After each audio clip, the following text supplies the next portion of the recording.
والصلاة والسلام على سید الانبیاء والمرسلین اما بعد فاعوذ باللہ السمیع العلیم من الشیطان الرجیم بسم اللہ الرحمن الرحیم۔ صحیح بخاری کتاب الایمان باب ہے باب حلاوت الایمان۔ یہ ایمان کی حلاوت کے بارے میں باب ہے۔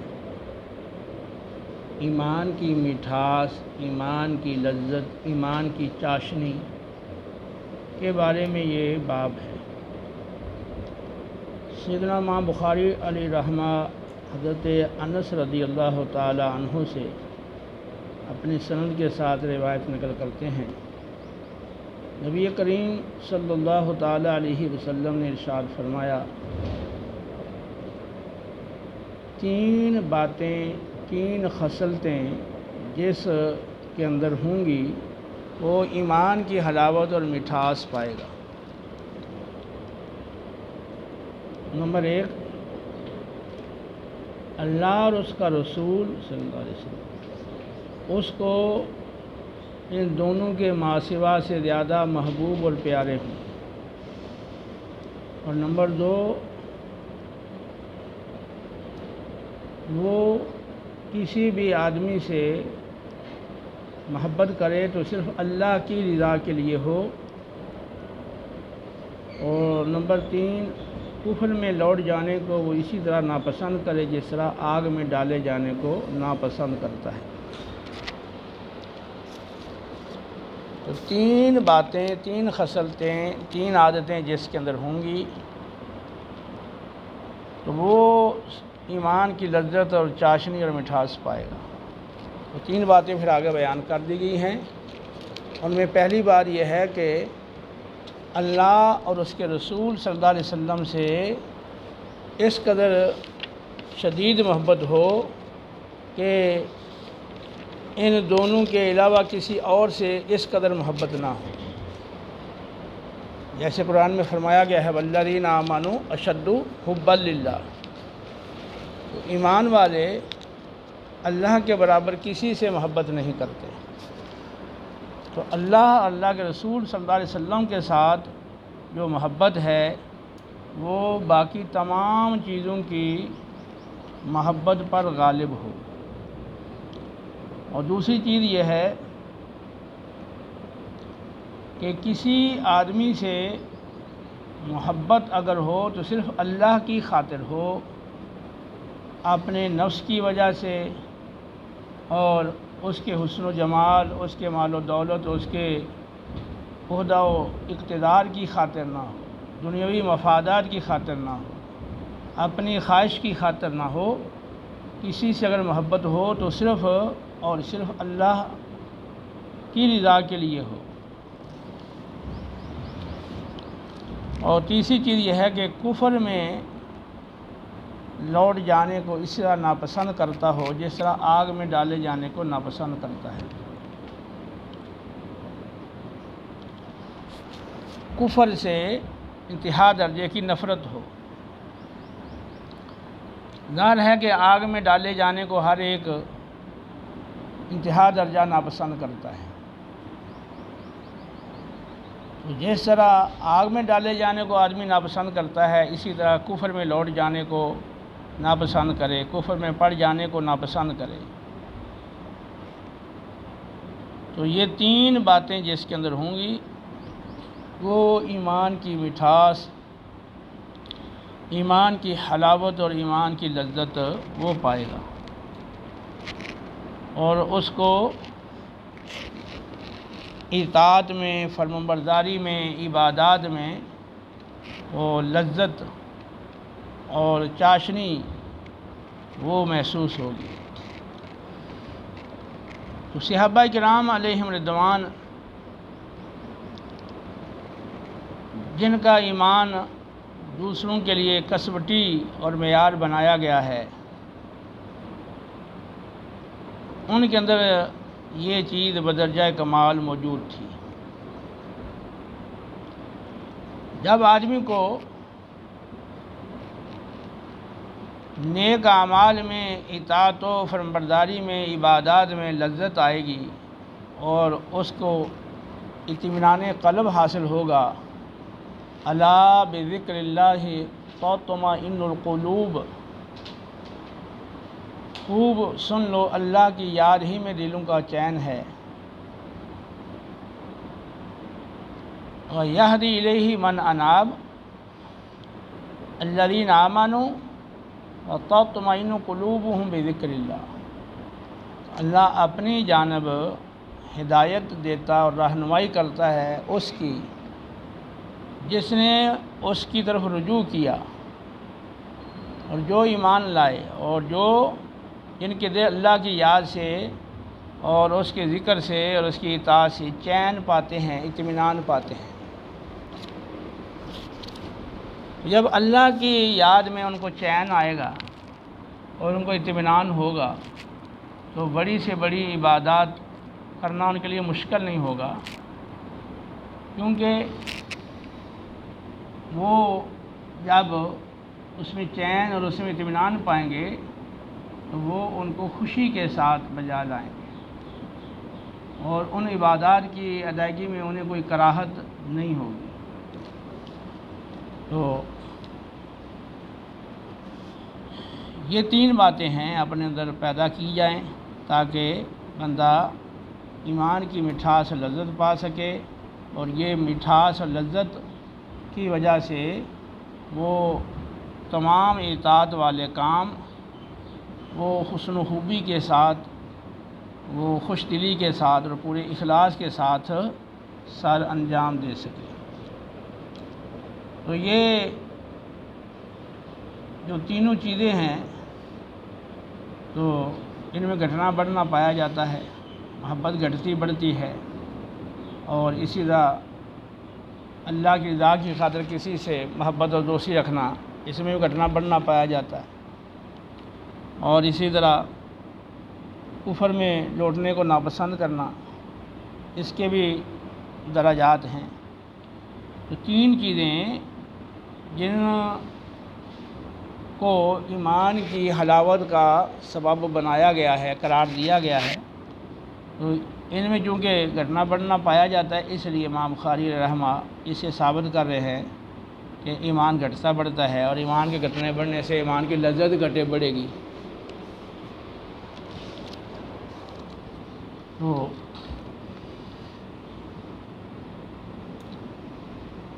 جو حدیث کا مضمون ہے وہ بہت ہی اعلیٰ اور نفیس مضمون ہے۔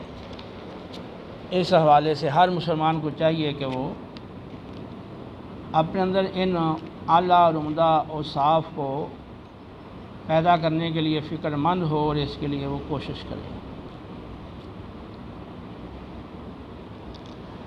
اللہ اور اس کے رسول سے محبت ما سوا سے زیادہ ہو، اس پر تو پہلے جو حدیث گزری ہے وہاں پر گفتگو ہو گئی، اور یہ جو بات ہے کہ آدمی کی محبت کسی بھی شخص سے وہ محض اللہ کی خاطر ہو، تو یہ بات آسانی سے تو حاصل نہیں ہوگی، یہ تو انتہا درجے کا اخلاص ہو اور کامل ایمان ہو، تبھی یہ بات بندے کے اندر پیدا ہو سکتی ہے۔ ورنہ آپ دیکھتے ہیں کہ دیندار لوگ بھی اور مذہبی لوگ بھی اگر نکاح کرتے ہیں، شادی بیاہ کرتے ہیں، تو اس میں دیکھا جاتا ہے لڑکا جو ہے اس کا عہدہ اور اس کی ملازمت، اس کی ڈگری اور اس کا مال و دولت اور اس کی جائیداد، یہ چیزیں زیادہ دیکھی جاتی ہیں۔ اسی طرح حسن و جمال دیکھا جاتا ہے، حسب و نسب دیکھا جاتا ہے۔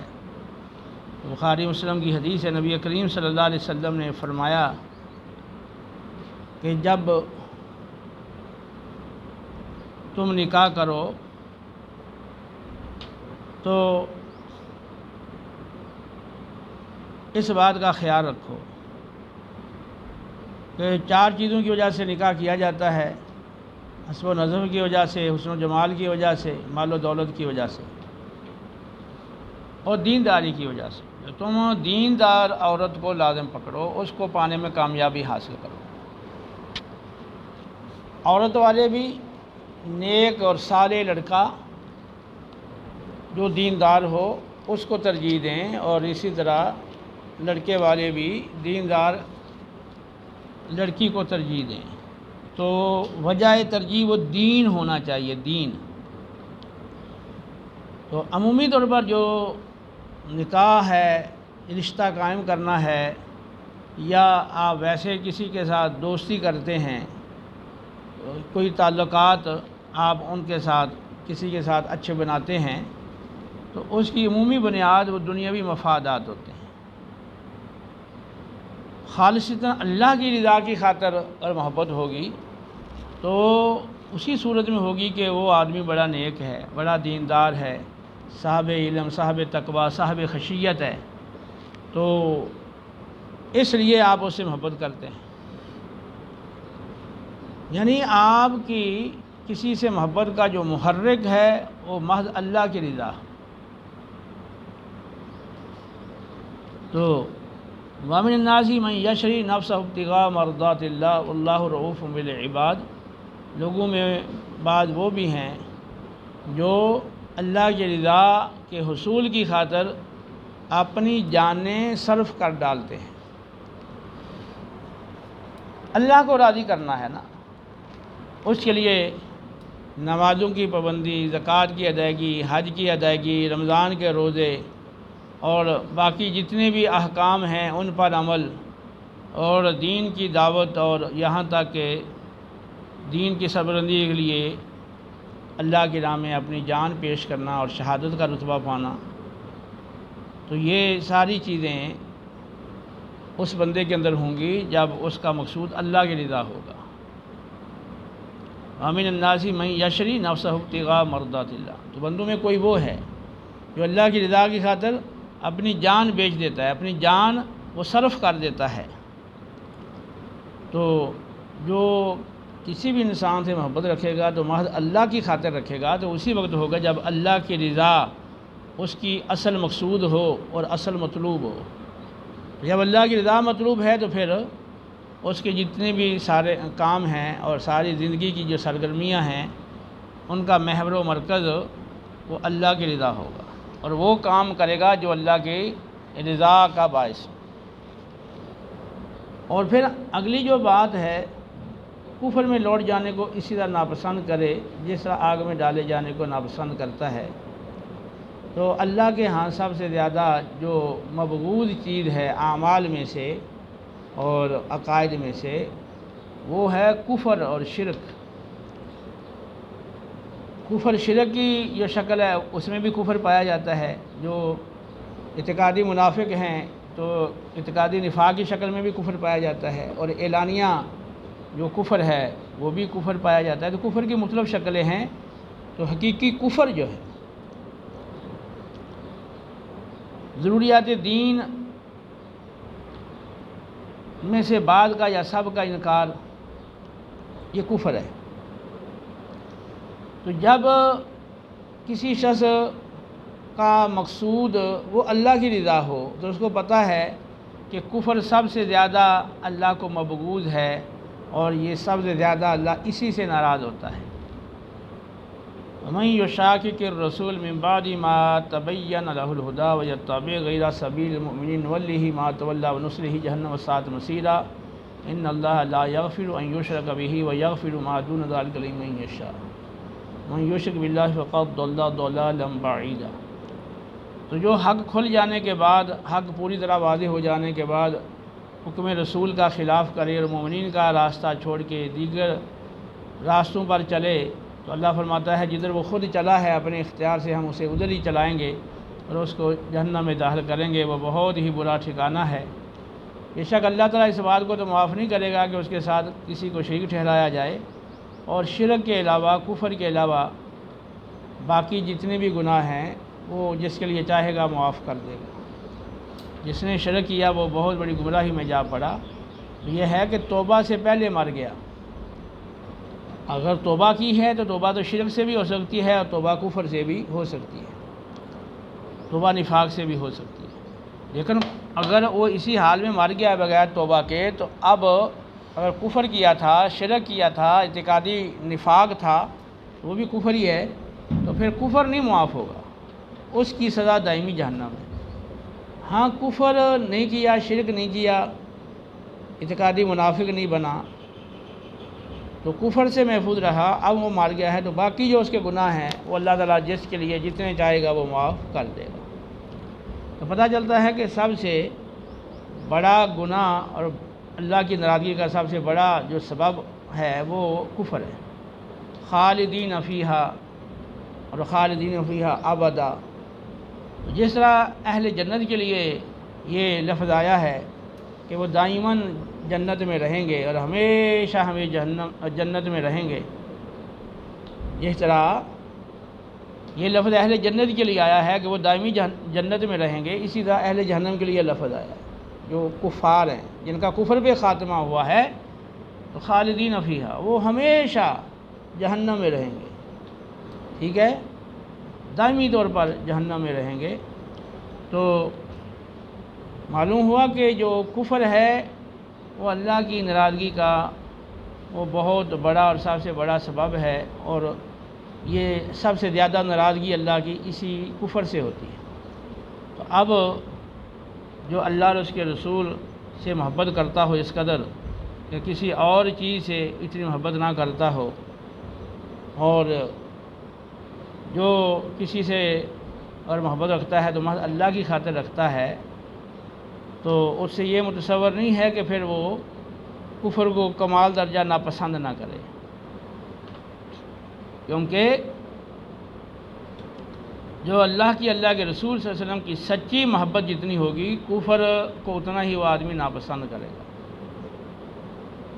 تو یہاں بتایا گیا کہ جیسا آگ میں ڈالے جانے کو ناپسند کرتا ہے، اس طرح وہ کفر کو ناپسند کرے گا۔ تو آگ میں ڈالا جانا کوئی بھی کسی طرح اپنے لیے پسند نہیں کرتا، بلکہ آگ میں ڈالے جانے سے بچنے کے لیے وہ ہر ممکنہ کوشش کرتا ہے، جو اس سے ہو سکے، جو بن پڑے، اپنی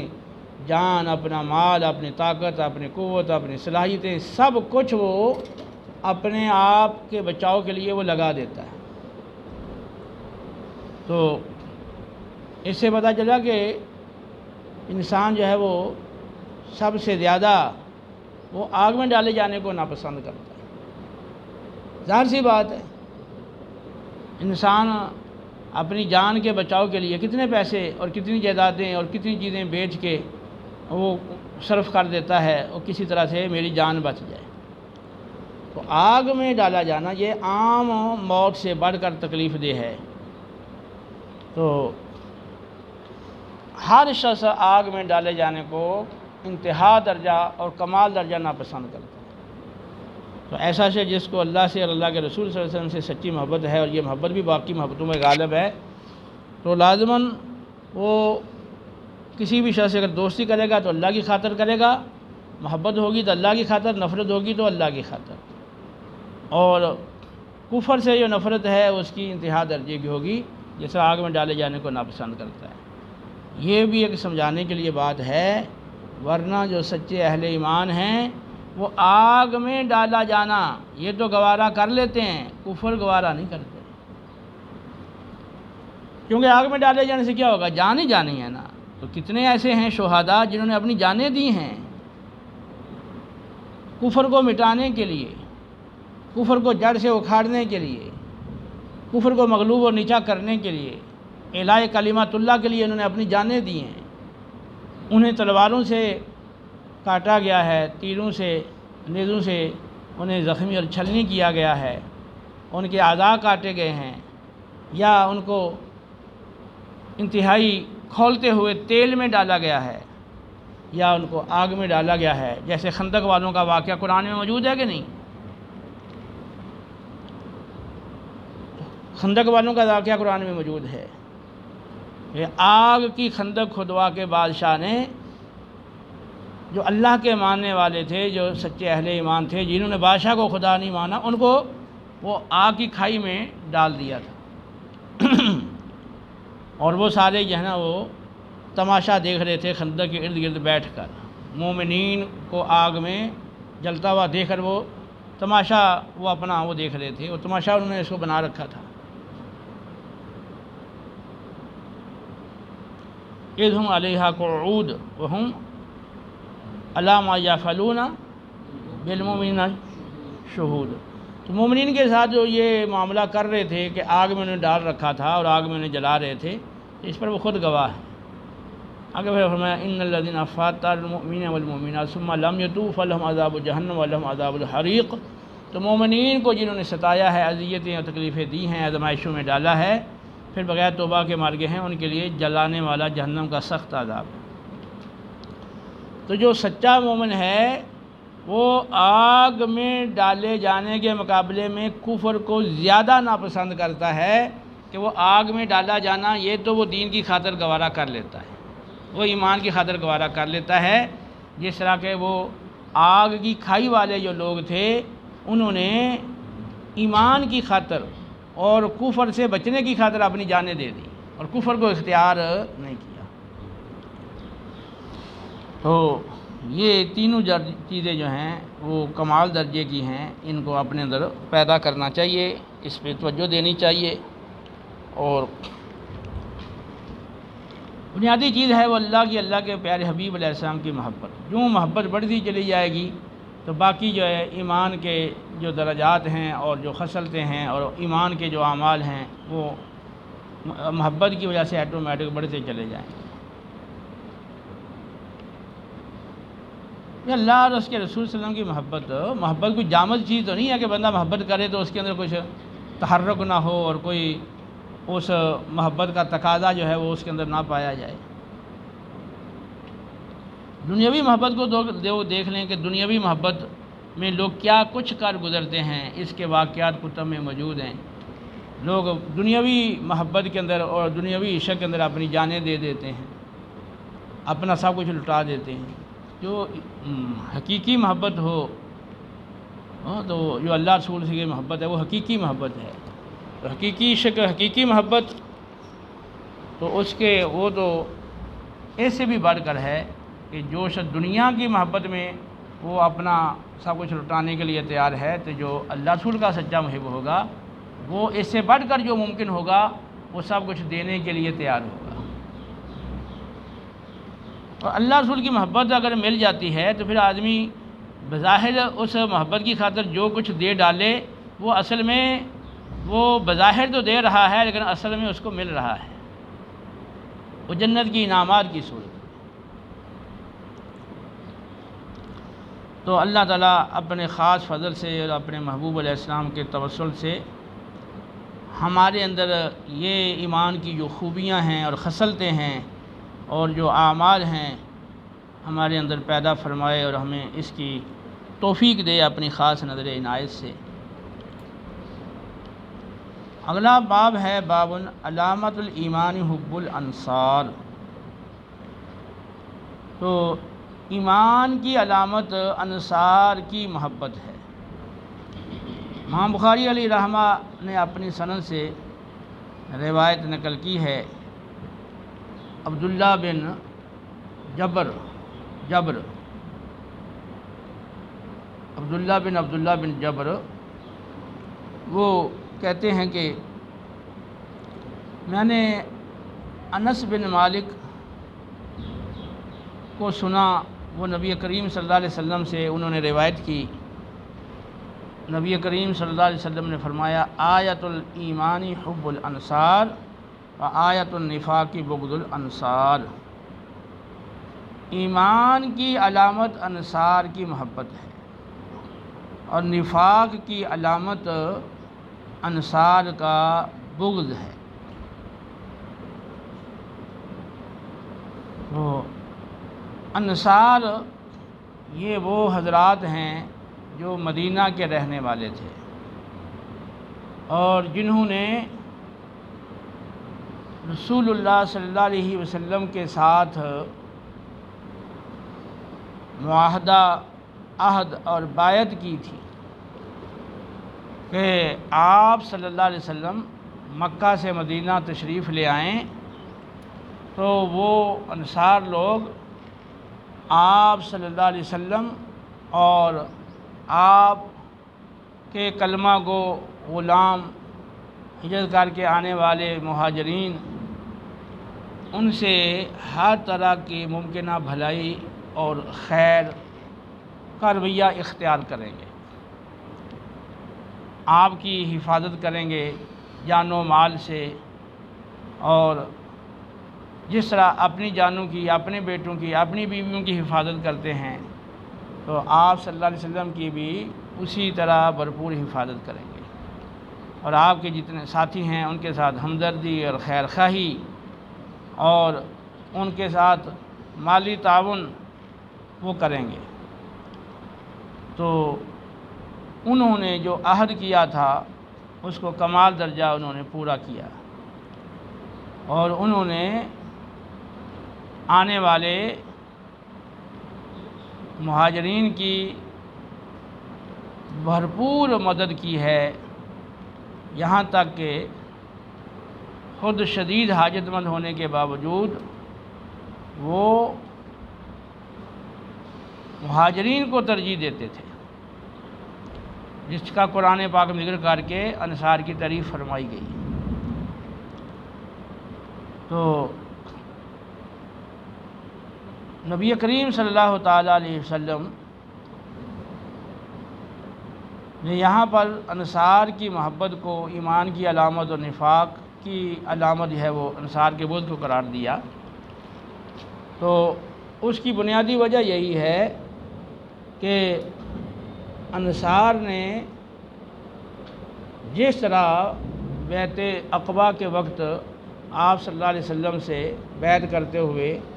عہد کیا تھا، انہوں نے اس عہد کو بدرجہ کمال سچا کر دکھایا، اور اسلام کے غلبے میں انصار کا بہت بڑا وہ دخل ہے، ان کی معاونت کو بہت بڑا اس میں دخل ہے۔ اس لیے انصار سے جو بغض ہے یا نفرت ہے وہ کسی مسلمان سے متصور نہیں، کہ جن کے ذریعے سے اور جن کے تعاون سے اسلام کو غلبہ ملا ہے، تو کیسے ممکن ہے کہ جو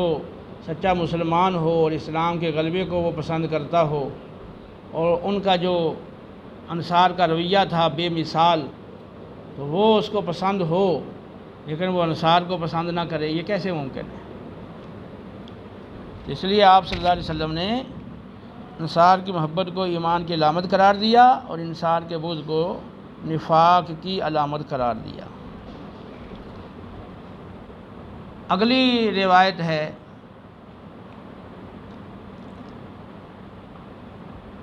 اس میں عبادہ بن صامت رضی اللہ تعالی عنہ راوی ہیں۔ تو امام بخاری نے اپنی سند سے یہ روایت نقل کی، عبادہ بن صامت رضی اللہ تعالی عنہ وہ بدر میں بھی حاضر ہوئے تھے، اور وہ لیلۃ العقبہ کے نقباء میں سے ایک ہیں۔ عقبہ کی رات جب رسول اللہ صلی اللہ علیہ وسلم سے بیعت کی گئی اور آپ نے 12 افراد کو اپنے اپنے قبیلے کا ذمہ دار ہونے کے بعد نقیب مقرر فرمایا، تو یہ ان نقباء میں سے ایک ہے۔ تو انہوں نے کہا کہ رسول اللہ صلی اللہ علیہ وسلم نے ارشاد فرمایا، وَحَوْلَهُ اِصَابَةٌ مِّنْ أَصْحَابِهِ، آپ نے یہ بات اس حالت میں ارشاد فرمائی کہ آپ کے صحابہ کرام علیہ رضوان کا ایک گروہ آپ کے ارد گرد حاضر تھا۔ آپ نے فرمایا کہ مجھ سے بیعت کرو اس بات پر کہ تم اللہ تعالیٰ کے ساتھ کسی کو شریک نہیں ٹھہراؤ گے، اور تم چوری نہیں کرو گے، اور زنا نہیں کرو گے، اور اپنی اولاد کو قتل نہیں کرو گے، اور ایسا بہتان نہیں تراشو گے جسے تم نے اپنے ہاتھوں اور اپنے پاؤں کے درمیان گڑا ہو، اور تم کسی بھی نیک اور معروف کام میں نافرمانی نہیں کرو گے، بس تم میں سے جس نے اس بایت کو اور اس عہد کو پورا کیا پس اس کا اجر اللہ تعالیٰ کے ذمہ کرم پر ہے۔ اور ومن اصاب من ذلک شیئا، اور جس نے ان میں سے کسی چیز میں کمی کی، کوتاہی کی، یعنی یہ جو عہد اور بیعت والی جتنی شرائط ہیں اور باتیں ہیں، اور ان میں سے اس نے کوئی کمی کی ہے، کوتاہی کی ہے، اور وہ ارتکاب کر بیٹھا ان میں سے کسی گناہ کا، تو پھر اگر اس دنیا میں سزا دے دی گئی ہے تو یہ اس کے لیے کفارہ بن جائے گی۔ اور جس نے ان میں سے کسی کام کا ارتکاب کیا لیکن اللہ نے پھر اس پہ پردہ ڈال دیا اور اس کو دنیا میں سزا نہیں ملی، تو پس یہ اللہ کے سپرد ہے، چاہے تو وہ اس کو معاف کرے، چاہے تو اس کو وہ سزا دے۔ تو آپ صلی اللہ علیہ وسلم نے جب ان سے یہ گفتگو فرمائی اور یہ ان کے سامنے بیعت کی شرائط رکھیں، تو حضرت عبادہ بن صامت رضی اللہ تعالیٰ عنہ کہتے ہیں کہ ہم نے آپ صلی اللہ علیہ وسلم سے ان تمام باتوں پر بیعت کی۔ تو یہ بیعت عقبہ وہ کیا ہے، اور بیعت عقبہ یہ کیسے ہوئی، اور اس کے جو مختلف مراحل ہیں، اور پھر اس موقع پر آپ صلی اللہ علیہ وسلم نے جو انصار سے آپ نے شرائط لی ہیں اور ان شرائط پر بیعت کی ہے، تو انشاءاللہ اس کی تفصیل میں اگلے درس میں ذکر کروں گا، تاکہ وہ بیعت عقبہ کی جو تفصیلات ہیں ان کی روشنی میں آپ اس حدیث کو بھی اور آئندہ جو احادیث اس سے متعلقہ آنے والی ہے ان کو بآسانی آپ تاکہ سمجھ سکیں۔ تو یہ جب آپ پورا بیعت عقبہ کا جو پس منظر ہے اور بیعت عقبہ کے جو احوال ہیں اور حالات ہیں، جب آپ ان سے گاہی حاصل کریں گے تو پھر آپ کو یہ بات پوری طرح سمجھ میں آئے گی کہ نبی کریم علیہ الصلوۃ والسلام نے یہ کیوں فرمایا تھا کہ انصار کی محبت یہ ایمان کی علامت ہے اور انصار سے بغض یہ نفاق کی علامت ہے۔ تو قرآن پاک کے اندر بھی انصار کی اس بیعت کو پورا کرنے اور اس عہد کو پورا کرنے کا اور بے مثال اطاعت اور بے مثال آنے والے مہاجرین سے ہمدردی اور خیرخواہی کا ذکر موجود ہے۔ انشاءاللہ اگلے درس میں اس کو انشاءاللہ تفصیل سے میں ذکر کروں گا۔ وما علینا الا البلاغ۔